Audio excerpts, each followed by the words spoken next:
अस्सलाम वालेकुम। एक दफ़ा फिर से आप सबका खुशामदीद शेयर पॉइंट ऑनलाइन 101 सीरीज़ पे। और आज मॉड्यूल 3 की दूसरी वीडियो है। जिस तरह आपने देखा होगा कि हमने मॉड्यूल 3 का आगाज़ कर दिया है और इस मॉड्यूल के अंदर हम शेयर पॉइंट साइट्स और शेयर पॉइंट पेजेस के बारे में ही पढ़ेंगे। और एक मॉडर्न साइट और मॉडर्न पेज के अंदर जब हम कंटेंट्स ऐड करते हैं तो दिखता किस तरह है, ये हमारे पूरे मॉड्यूल का एक एजेंडा है। ठीक है। आज की वीडियो स्टार्ट करने से पहले हम क्विक रिकैप कर लेते हैं जो हमने लास्ट वीडियो में कवर किया। और आज का जो हमारा एजेंडा है, जो हम आज चीज़ें कवर करेंगे, उसको भी एक दफ़ा देख लेते हैं। लास्ट टाइम जैसे कि अगर आपने वीडियो नहीं देखी है तो ऊपर कार्ड आ रहा होगा, उस पर क्लिक करके आप हमारी प्रीवियस वीडियो देख सकते हैं। उसके अंदर हमने शेयरपॉइंट ऑनलाइन के पेजेस के बारे में बताया था और कितने टाइप्स के पेजेस होते हैं। उन पेजेस में कौन कौन से templates by default SharePoint online की लाइब्रेरी के अंदर मौजूद है, जिसके अंदर हमने तीनों ही टेम्पलेट को यूज़ किया था। यूज़ करने के बाद फिर हमने उनके सेक्शंस देखे थे कि पेज के अंदर कितने टाइप के सेक्शंस होते हैं और आप उन सेक्शंस को किस तरह यूटिलाइज़ करके अपने कंटेंट को रिचर कर सकते हैं या अपने कंटेंट को व्यू करा सकते हैं टू द यूज़र्स। उसके बाद फिर हमने चीज़ देखी थी कि क्लासिक पेज और मॉडर्न पेज में क्या डिफरेंस होता है। ठीक है, उनके क्या लेआउट्स होते हैं, वो हमने चीज़ें देखी। आज का जो हमारा एजेंडा है उसके अंदर जो सबसे फॉरमोस्ट चीज़ है वो ये है कि online SharePoint online web parts क्या हैं। ठीक है, उसके बाद फिर हम पढ़ेंगे कि वेब पार्ट्स कितने टाइप्स के अवेलेबल हैं शेयरपॉइंट की लाइब्रेरी में। और उसके बाद फिर हम देखेंगे कि एक मॉडर्न वेब पार्ट और क्लासिक वेब पार्ट में क्या डिफरेंस होता है। इन सब चीज़ें देखने के बाद फिर हम कुछ वेब पार्ट्स को यूज़ भी करेंगे अपनी साइट्स पे और अपने पेजेस पे, और उसको फिर पब्लिश भी कराएंगे।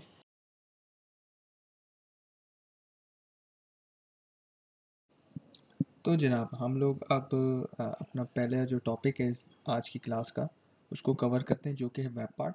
अब वेब पार्ट बनाने से या वेब पार्ट लगाने से पहले साइट पे मैं आप लोग को कुछ बताना चाहूँगा वेब पार्ट होता क्या है। वेब पार्ट बेसिकली एक बिल्डिंग ब्लॉक है जो कि आपकी साइट पे या आपकी पेज पे कंटेंट लेकर आता है। अब वो कंटेंट किसी भी शक्ल में हो सकता है, वो एक्सेल की फ़ाइल हो सकती है, वो कोई टेक्स्ट हो सकता है, वो कोई इमेज हो सकती है।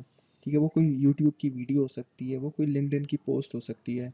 ठीक है, वो सारी चीज़ें वेब पार्ट के अंडर आती हैं। और ये जितना भी आप ह्यूमन रिसोर्स की जो हमने टीम साइट खोली हुई है, उसका नाम आप देख सकते हैं कि डॉक्यूमेंट लाइब्रेरी है, क्विक लिंक्स का एक वेब पार्ट है, न्यूज़ है, ये सारी चीज़ें वेब पार्ट्स हैं और हर वेब पार्ट की अलग-अलग फंक्शनैलिटी है और हम अभी सारी फंक्शनैलिटी को देखेंगे।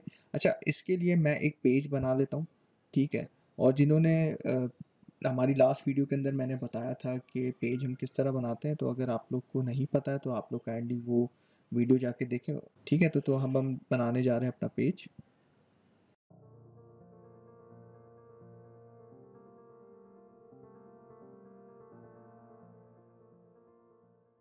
ठीक है जनाब, तो ये एक मैंने अदद पेज बना दिया है जो कि वेब पार्ट के लिए हम लोग यूज़ करेंगे, और ये पेज मैंने बनाया है ह्यूमन रिसोर्स की साइट के अंडर। ठीक है, अब हम देखने जा रहे हैं कि हमारे पास कितने टाइप के वेब पार्ट्स हैं। एडिट करते हैं हम पेज को, और यहाँ पे एक प्लस का साइन है, ऑलरेडी यहाँ पे एक वेब पार्ट डला हुआ है टेक्स्ट का, इसको हम रिमूव कर देते हैं, बाय डिफ़ॉल्ट आता है ये। अब हम इस प्लस साइन को एंटर करते हैं, क्लिक करते हैं। ठीक है, और ये हमारे पास वेब पार्ट की लिस्ट खुल जाती है। ये वो वेब पार्ट्स हैं जो शेयर पॉइंट ऑनलाइन हमें मुहैया करता है, और हम ये सारी चीज़ें बाय डिफ़ॉल्ट अवेलेबल हैं। ठीक है, इसमें कुछ चीज़ें आती जाती रहती हैं। ठीक है, लेकिन न्यूज़ का, टैक्स का, ये सारी चीज़ें सेम है। अब आप देख सकते हैं कि इसमें तकरीबन तमाम हमारे काम से जो रिलेटेड हैं, जो कि एक साइट को नीड होती हैं, जो कंटेंट, वो सारी चीज़ें इसके अंदर हैं। अब हम स्टार्ट करते हैं टैक्स के उससे, वेब पार्ट से। ये टैक्स का वेब पार्ट है जो हमने लास्ट टाइम भी देखा था। ठीक है, इसको वापस देखते हैं और इधर हम लिख लेते हैं एग्जाम्पल 1। ठीक है, इसी तरह बाकी वेब पार्ट्स भी लगाते हैं। ठीक है, ये इमेज का वेब पार्ट आ गया। ठीक है, इमेज हम इसको गोल्फ वाली दे देते हैं अभी। ठीक है, और इसके अलावा हम दूसरे वेब पार्ट्स भी देख लेते हैं। दूसरा वेब पार्ट है, अच्छा ये हीरो हम लगाते हैं। अच्छा हीरो बेसिकली आपने देखा होगा कि अगर आप किसी ब्लॉग साइट पे, किसी न्यूज़ साइट पे जाते हैं, ठीक है, और न्यूज़ साइट पे आपने कंटेंट देखे होंगे कि स्टाइल की शक्ल में होते हैं। सो ये आप लोग यूज़ कर सकते हैं। बिल्कुल ये आपको एक नॉर्मल इंटरनेट वेबसाइट जैसा लुक देगा, ठीक है। और एक और वेब पार्ट हम ले लेते हैं। अच्छा एक और चीज़ यहाँ पे मैं आपको बताना चाहूँगा कि हम लोग वेब पार्ट्स खुद भी बना सकते हैं, लेकिन वो एक एडवांस शेयर पॉइंट का टॉपिक है जो कि इंशाल्लाह जो नेक्स्ट सीरीज़ होगी हमारी, उसके अंदर हम कवर करेंगे। वो इन डीप टॉपिक है कि हम वेब पार्ट खुद अपना किस तरह क्रिएट कर सकते हैं। सो अभी इस सीरीज़ के अंदर हम ये जो वेब पार्ट्स ऑलरेडी गिवन है वही यूज़ करेंगे, ठीक है। इसके अंदर देखें पावर एप्स के वेब पार्ट है, पीपल का वेब पार्ट ले लेते हैं हम, ठीक है। और पीपल के अंदर मैं अपना नाम, अच्छा ये सारी इन्फॉर्मेशन अज्योर की एडी से उठती है, ठीक है। उस एडी के अंदर फॉर एग्जांपल हमने जो शुरू में जो हमारी फर्स्ट वीडियो के अंदर हमने जो यूज़र्स बनाए थे, उन यूज़र्स की लिस्ट यहाँ पर है, ठीक है। हम उन तीनों यूज़र्स को केटर कर लेते हैं, ठीक है। और अब हम रीपब्लिश कराने जा रहे हैं अपने पेज को। रीपब्लिश का मतलब ये कि अब आपका पेज लाइव हो चुका है और एडिट मोड से बाहर आ चुका है।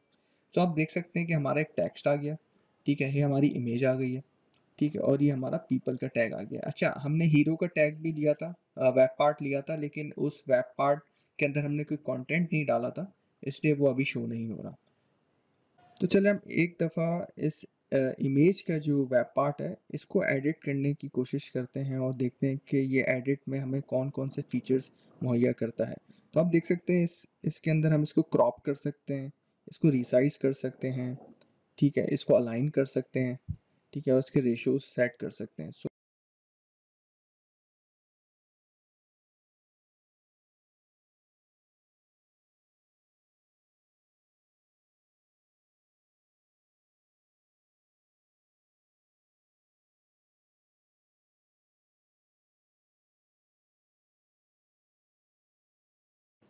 जैसे कि आप देख सकते हैं ये हमारी टेस्ट साइट है और क्लासिक साइट जो हमने एक क्रिएट करी थी अपने प्रीवियस लेक्चर्स में, ठीक है। अब इसके अंदर एक वेब पार्ट हम लेकर आते हैं इमेज का ही, और आप देख सकते हैं काफ़ी टिपिकल लुक है। जो क्लासिक जो यूज़र्स हैं शेयर पॉइंट के वो इससे वाकिफ़ होंगे और उन्हें ज़्यादा अच्छा ये पता होगा कि ये किस तरह हम, वहाँ पे आपने देखा था एक क्लिक के अंदर हमें हमारे पास वेब पार्ट की लिस्ट आ गई थी। यहाँ हमें देखिए हम किस तरह करते हैं, हमने एडिट किया है पेज को। अब हम एक इमेज व्यूअर लेने जा रहे हैं, ठीक है, और इसको हम ऐड करा देते हैं इस पेज के अंदर। ऑलरेडी एक वेब पार्ट यहाँ विकी का दिया गया है और देखें ये हमारे पास एक टॉप पर इमेज का आ गया। अब ठीक है, यहाँ पे हम इमेज की कोई लिंक दे सकते हैं क्योंकि इमेज लिंकर हमने डाला है। अब वेबसाइट से हम कोई भी एक गूगल से हम इमेज उठाते हैं और फिर इसको यहाँ पे केटर करते हैं। जनाब मैंने एक अदद गूगल से किसी भी इमेज का मैंने लिंक ले लिया। अब हम इसको ओके करते हैं लिंक को पेस्ट करने के बाद, अब देखते हैं हमारे पास हमारी इमेज लोड हुई है कि नहीं हुई है। जैसे कि देख सकते हैं कि हमारी इमेज यहाँ पे आ गई है और इसी तरह ये फ़र्क है। अब देखें इसके अंदर इतना रिच कंटेंट हम ऐड नहीं कर सकते हैं। हाँ, इसके अंदर हमें थोड़ी कस्टमाइजेशन मिलती है जो कि एंड यूज़र के लिए काफ़ी आसान होती है, जो कि अगर हम ऑनलाइन की तरफ कस्टमाइजेशन की तरफ आते हैं वो थोड़ा सा टिपिकल है, लेकिन दोनों तरफ से माइक्रोसॉफ्ट हमें अलाउ करता है कि हम कस्टमाइज़ कर सकते हैं। सो ये फ़र्क है मॉडर्न और क्लासिक साइट के वेब पार्ट्स में। अब कम्युनिकेशन साइट पे भी देखते हैं कि क्या कोई चेंजेस हैं, क्योंकि कम्युनिकेशन साइट का मकसद ही यही है कि अगर हमें कोई कंटेंट को शो कराना हो, शोकेस कराना हो, तो ये बेस्ट टेम्पलेट है किसी भी साइट, किसी भी डिपार्टमेंट के लिए कि वो अपना कंटेंट इसके ज़रिए शोकास करा सकती है। सो हमें तकरीबन वही वेब पार्ट्स देखने को मिलते हैं। टीम साइट के साथ देखिए कुछ कुछ वेब पार्ट्स सिर्फ टीम साइट के लिए अलाउ किए गए हैं, जैसे कि माइक्रोसॉफ्ट प्लानर है। माइक्रोसॉफ्ट प्लानर बेसिकली होता है कि जहाँ भी आप कोई भी चीज़ अपनी टीम के अंडर कोई भी प्रोजेक्ट्स हैं वो मॉनिटर करना चाहते हैं तो हम प्लानर यूज़ करते हैं। प्लानर का कोई काम नहीं होता कम्युनिकेशन साइट पे क्योंकि वो कोई टीम साइट तो होती नहीं, और टीम साइट के अंदर आप सिर्फ लिमिटेशन देते हैं, सिर्फ पर्टिकुलर टीम के मेंबर ही यूज़ करें या उसे व्यू करें। सो प्लानर का वेब पार्ट कम्युनिकेशन साइट पे अवेलेबल नहीं होता। सो इसी तरह और भी वेब पार्ट्स हैं जो हमें यहाँ पे इस कम्युनिकेशन साइट पे मिलेंगे और टीम साइट पे नहीं मिलेंगे, वो भी इंशाल्लाह हम आने वाली वीडियोस में चेक करेंगे। सो या that is it for now. और ये एक बेसिक सा इंट्रोडक्शन था वेब पार्ट्स का, और मैं उम्मीद करता हूँ कि आप लोग ये सारी चीज़ें साथ साथ अपने कर रहे होंगे। और ये ऐसी चीज़ें हैं कि आपको खुद ट्राई करनी है, और इंशाल्लाह आप लोग इस पे मज़ीद ग्रिप हासिल कर लेंगे जब आप लोग खुद इसको ट्राई करेंगे। सो एक और चीज़ मैं आप लोग को बताना चाहूँगा जो कि अपडेट है, कि जो माइक्रोसॉफ्ट का डेवलपर अकाउंट है वो 90 डेज़ के लिए एक्टिव होता है, लेकिन माइक्रोसॉफ्ट ने एक चीज़ निकाली है कि अगर हम उसे एक्टिव रखें उस अकाउंट को, मतलब उसके अंदर हम कोई डेवलपमेंट या कोई टेस्टिंग करें, तो वो हमारी जो पीरियड है उसे रिन्यू करते रहते हैं 3 मंथ्स। सो ये एक अच्छा हमारे पास वे है कि हम लर्निंग करें अपनी, और हमारा जो डेवलपर अकाउंट है उसे यूटिलाइज़ करें। So until the next time, इंशाल्लाह अपना बहुत ख्याल रखिएगा। Stay safe, stay home.